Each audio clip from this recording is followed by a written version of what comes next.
Logan stepped onto his frozen porch, expecting nothing but the bitter Montana wind.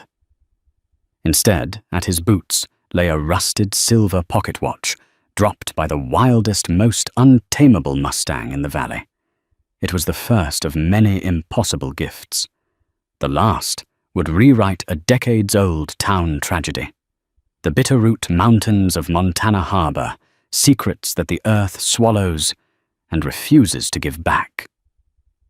Logan Pendleton knew this better than anyone. At 68 years old, Logan was a man carved from the very landscape he inhabited, weathered, solitary, and hardened by years of surviving the brutal winters at the Broken Pine Ranch. Since his wife Martha passed away from a sudden illness 7 years prior, Logan's life had dwindled down to a quiet routine, tending to his small herd of cattle, mending miles of barbed wire fence, and sitting on his wraparound porch as the sun dipped below the jagged peaks. He was entirely alone, save for the wildlife that dared to cross his property line. And then there was Cobalt. Cobalt was a local legend among the ranchers and the Bureau of Land Management hands. He was a massive, scarred blue roan stallion, a wild Mustang with a coat the color of a bruised thunderhead.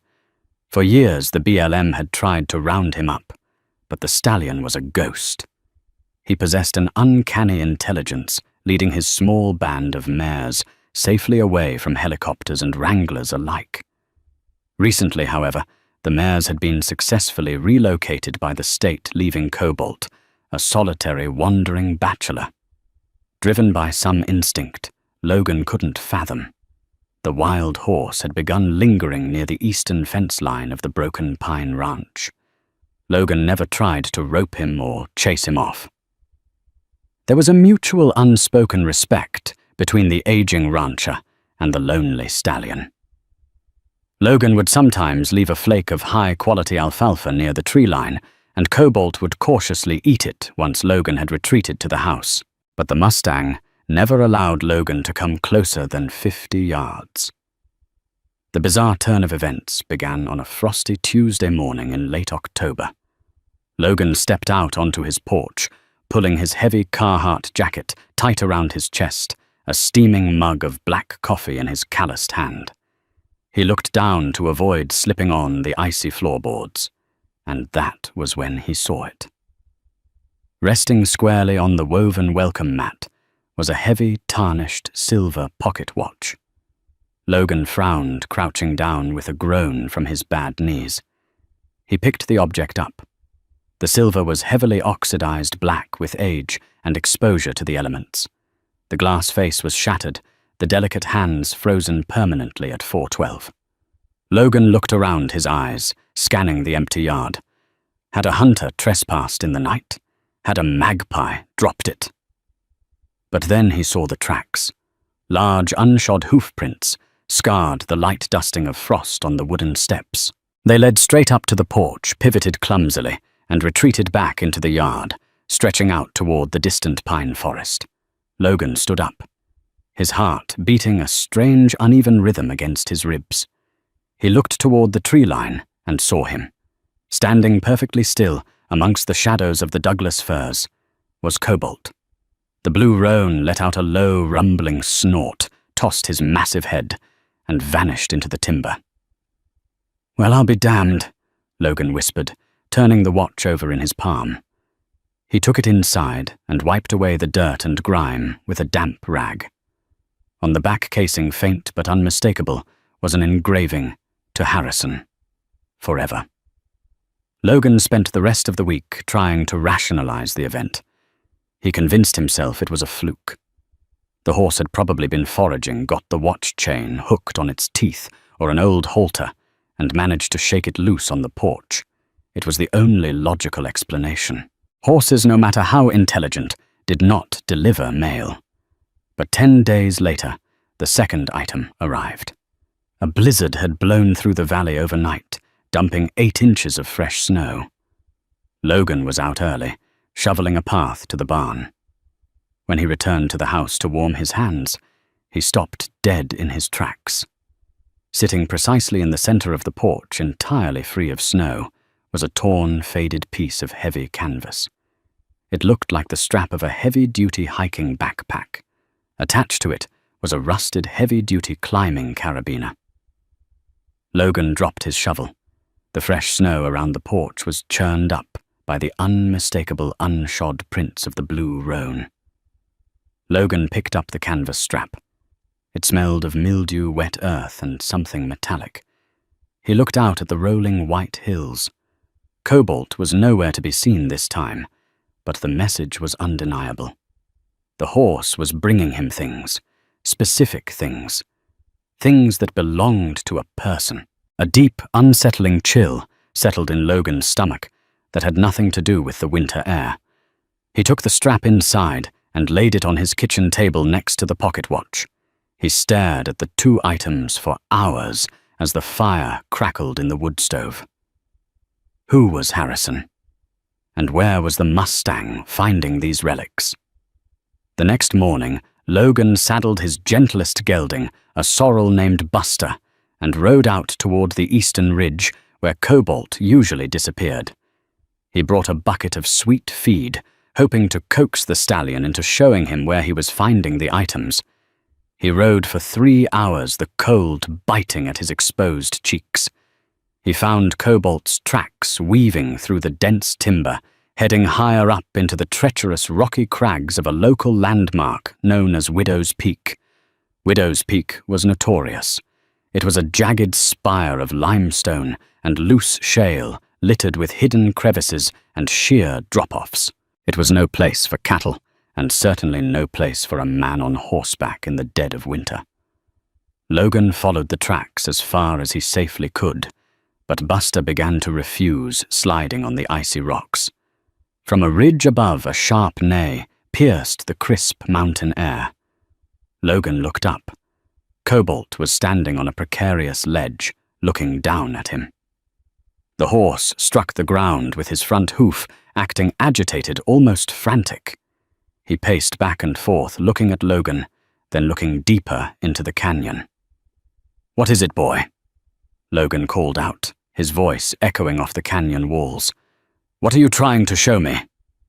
Cobalt didn't come down. Instead, he let out another shrill whinny, turned and disappeared behind a wall of grey rock. Logan had no choice but to turn Buster around and head back to the ranch, the mystery gnawing at his mind like a hungry wolf. He realized then that he was no longer dealing with a simple animal quirk. He was dealing with a ghost story playing out in real time, and Cobalt was the messenger. By mid-November, the deliveries had become a terrifyingly regular occurrence. Logan found himself waking up before dawn, drawn to the front window to stare at the porch. The third item was a heavily tarnished silver compass. Its glass cracked the needle, permanently stuck, pointing southwest. The fourth was a muddy, water-damaged leather boot, small in size, perhaps a woman's or a young man's. It was the boot that finally pushed Logan to break his silence. He drove his beat-up Ford F-150 down the mountain and into the small town of Pine Ridge. He parked outside the county sheriff's office, carrying a brown paper bag containing the strange artifacts. Sheriff Boyd Hastings was a man 15 years Logan's junior, stout, balding, and possessed of a calm, analytical demeanor. He and Logan had known each other for decades. Boyd poured them both a cup of burnt office coffee as Logan emptied the paper bag onto the sheriff's scuffed wooden desk. "Logan, what in God's name is all this?" Boyd asked, picking up the rotting leather boot by the laces. Logan took a long sip of his coffee. "You're going to think the isolation has finally cracked my brain, Boyd. But I swear on Martha's grave, every single one of these items was dropped on my front porch by that wild blue roan. Cobalt." Boyd raised an eyebrow, setting the boot down slowly. He looked at Logan, searching the older man's eyes for signs of dementia or excessive bourbon consumption. Finding neither, he sighed. "A horse is bringing you garbage, Artie." "It ain't garbage, Boyd," Logan insisted, pointing a thick, calloused finger at the pocket watch. "Look at the engraving. To Harrison, forever." And that canvas strap, that's climbing gear, old climbing gear. Someone lost this stuff up near Widow's Peak. The horse is finding it, and for some reason, he's bringing it down to me. Boyd picked up the watch, adjusting his reading glasses. He rubbed his thumb over the engraving. A shadow passed over the sheriff's face, a sudden realization that caused the color to drain from his cheeks. He slowly sat back in his creaking leather chair.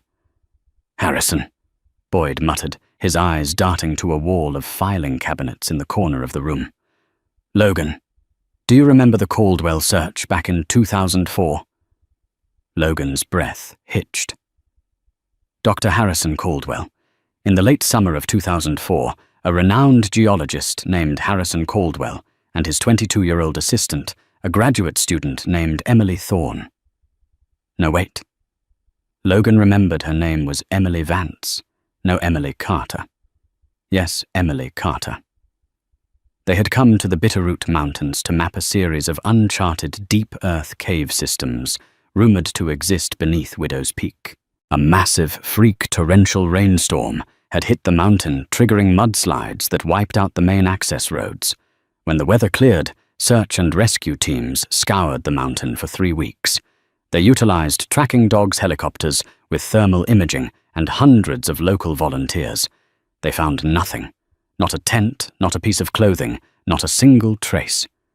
It was as if the mountain had opened its jaws and swallowed Dr. Caldwell and Emily Carter whole. The case had haunted Pine Ridge for over 2 decades. You think this is Harrison Caldwell's watch?" Logan asked, his voice barely above a whisper.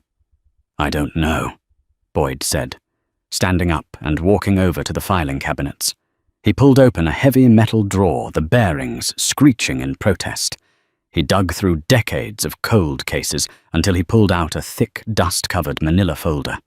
He opened it on the desk next to the artifacts. Boyd flipped through the faded photographs and typed reports. He pulled out a property manifest, submitted by Caldwell's wife at the time of the disappearance. Boyd ran his finger down the list and stopped. He looked up at Logan. "Item 4 on the missing property list," Boyd read aloud. "Silver Waltham pocket watch, engraved to Harrison. Forever." It was an anniversary gift from his wife. The small office fell deathly silent. The hum of the fluorescent lights suddenly seemed deafening. "My God," Logan breathed. "They've been up there this whole time. But Boyd, why now? Why is the horse finding this stuff now? We had that minor earthquake back in September," Boyd theorized, pacing the room. "Only registered a 3.2, barely rattled the windows down here in town. But up on Widow's Peak, in that unstable shale, it could have opened up a crevasse. It could have exposed whatever cave they were sheltering in." Boyd looked at the items on his desk. "Logan, I have to confiscate these. This is evidence in an open missing persons case. I'm calling state troopers. We need to get a search team up to Widow's Peak." "You can't get a search team up there right now, Boyd, and you know it," Logan argued. "We've got 2 feet of snow on the upper trails and the pass is iced over. A helicopter won't be able to spot a hole in the rocks through the tree canopy, and dogs can't track a 20-year-old scent through a blizzard." Boyd ran a hand over his bald head in frustration. "Then what do you suggest we do, Artie? Just wait for spring and hope the horse brings us their bones?" Logan shuddered at the thought. "No. But if we go stomping up there blind, we're going to get somebody killed. Let me see what else the horse brings. He knows where it is. If I can get him to trust me, maybe he can guide me to the exact spot."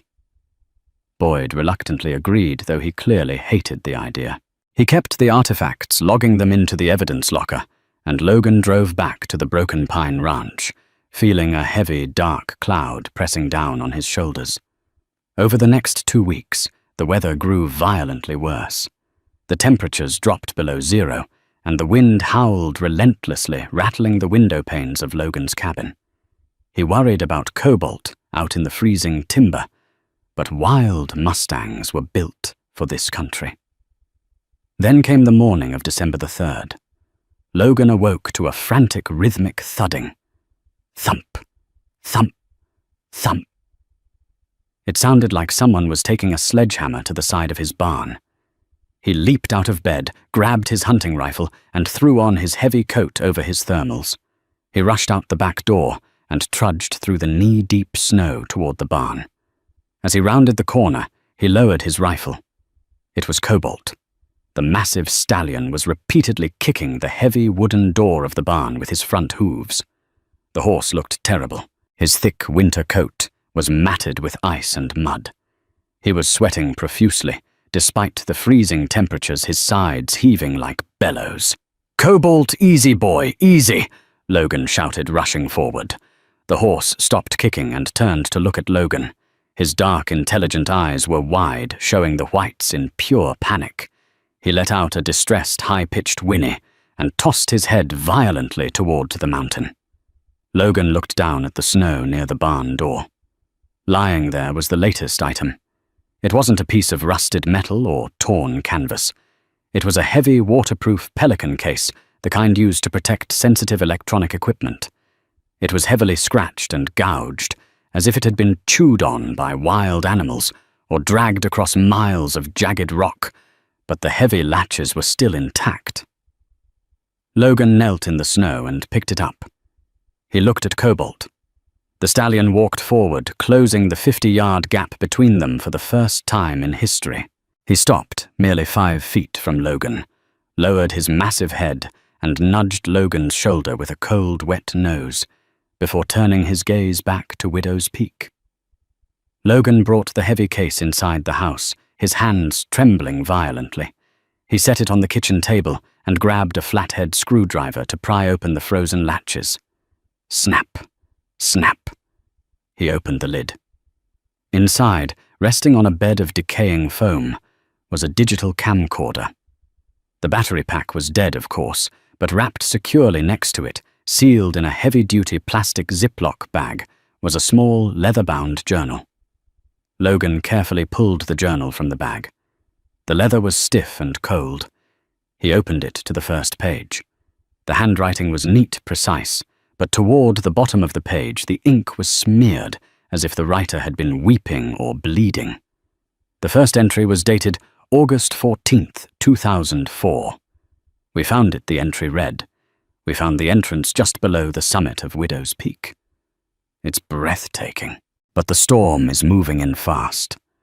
We are going to shelter inside the first cavern until it passes. Logan turned the pages rapidly.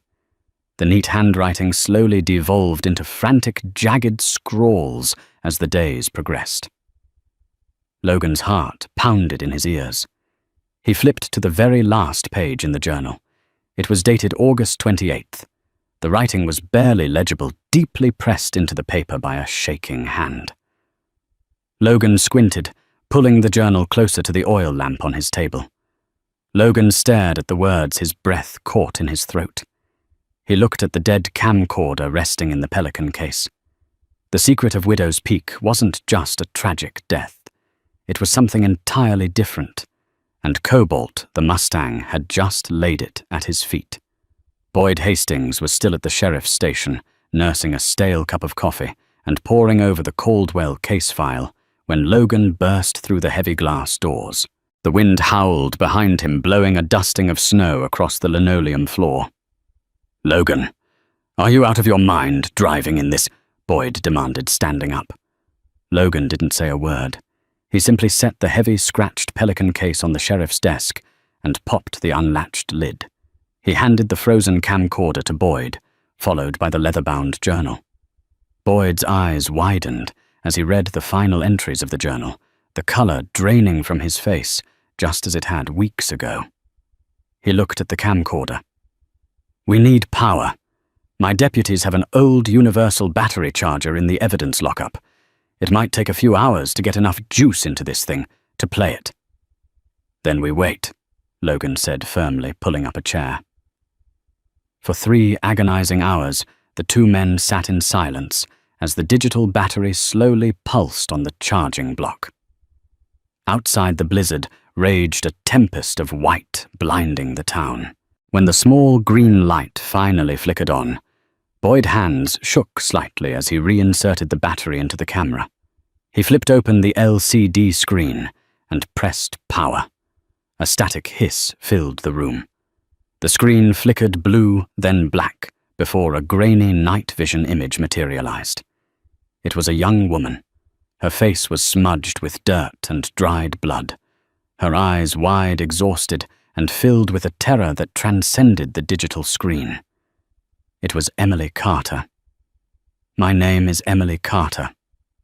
Her voice crackled through the tiny speaker, hollow and echoing. "If you are watching this, Dr. Harrison Caldwell and I are dead. We have been trapped in the lower caverns of Widow's Peak for 11 days. The entrance didn't just collapse from the rain. It was blown shut."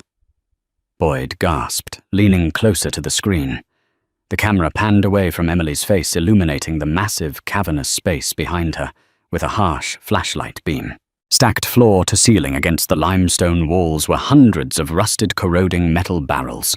Thick, viscous black sludge was leaking from several of them, pooling into a subterranean stream that Logan knew eventually fed into the valley's water table.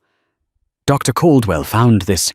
Emily's voice continued off camera, trembling with anger and despair. "We brought a Geiger counter and chemical testing kits for the geological survey. These barrels contain highly toxic runoff heavy metals and illegal chemical waste. We found the manifest labels. They belong to Masterson Consolidated." Logan felt his blood run cold. Nathaniel Masterson was a local titan. He owned the largest lumber and mining operations in the county, funded the town's hospital wing, and was currently shaking hands across the state in a bid for governor. He was untouchable. "We heard men up above." Emily's voice whispered, the camera shaking as she turned it back to her tear-streaked face. "They saw our camp. Harrison tried to yell for them, but they just threw dynamite into the fissure. They buried us alive to protect Masterson's secret. Please, the groundwater. It's poisoned. You have to stop them. You have to." The camera glitched, the battery dying, and the screen snapped to black. The silence in the sheriff's office was suffocating. Logan looked at Boyd. The sheriff stared blankly at the dead screen, his jaw clenched so tight it looked ready to fracture. 22 years. For 22 years, Nathaniel Masterson had played the benevolent billionaire while the bones of the people he murdered lay in the dark, clutching the proof of his sins. "He bought the search teams," Boyd whispered, his voice trembling with a mixture of shock and burgeoning rage.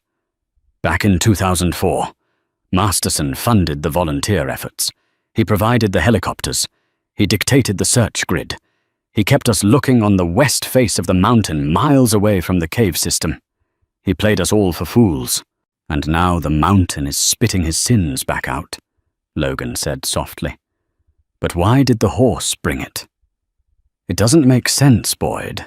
A horse doesn't care about corporate corruption."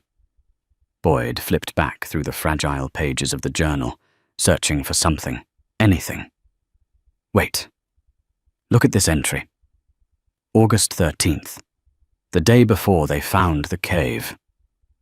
Logan leaned over the desk. "August 13th. The storm is brewing. On our hike up the shale slope, we found a blue roan Mustang colt trapped in a ravine. Its mother was pacing above, frantic. The poor thing was stuck in the mud and freezing. Harrison and I spent 3 hours using our climbing ropes to hoist it out. The colt ran off to its mother, but it stopped and looked at us before disappearing into the timber. A beautiful, wild creature." Tears pricked the corners of Logan's weathered eyes. Cobalt. The Mustang wasn't just foraging. He remembered. 22 years ago, 2 humans had saved his life on that unforgiving mountain. When the earth finally shifted and cracked open their tomb, exposing the scent of the canvas, the leather, and the humans who had shown him mercy. Cobalt had begun an agonizing, relentless crusade to bring them home. He was repaying a debt that spanned a lifetime. "I'm calling the State Bureau of Investigation," Boyd said, reaching for his desk phone. "But if Masterson gets wind of this, He's got the money and the men to get up there and destroy the evidence before the state troopers can mobilize in this weather. He owns half the private plows in the county. Then we don't wait for the state, Logan said, standing up, a fierce protective fire burning in his chest. We go now. I know where Cobalt has been coming from.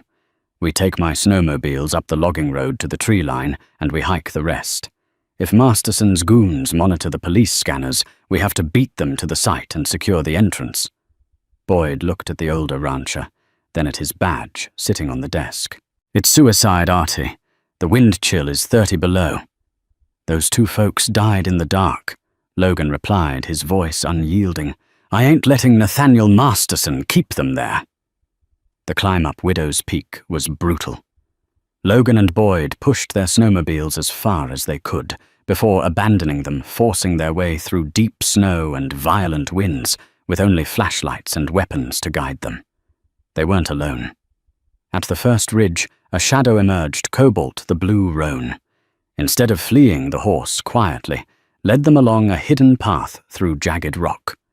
Trusting him, they followed. He guided them to a newly opened fissure in the mountainside where a foul, metallic stench seeped from within. After one final glance, Cobalt disappeared into the storm. Inside the cavern, their lights revealed the truth-rusted barrel's toxic waste and the skeletal remains of the missing victims. Boyd documented everything. We've got him, he said. But justice wasn't finished. As they descended, Masterson's SU-5 roared up the mountain, desperate to destroy the evidence. Suddenly, Cobalt reappeared above the road.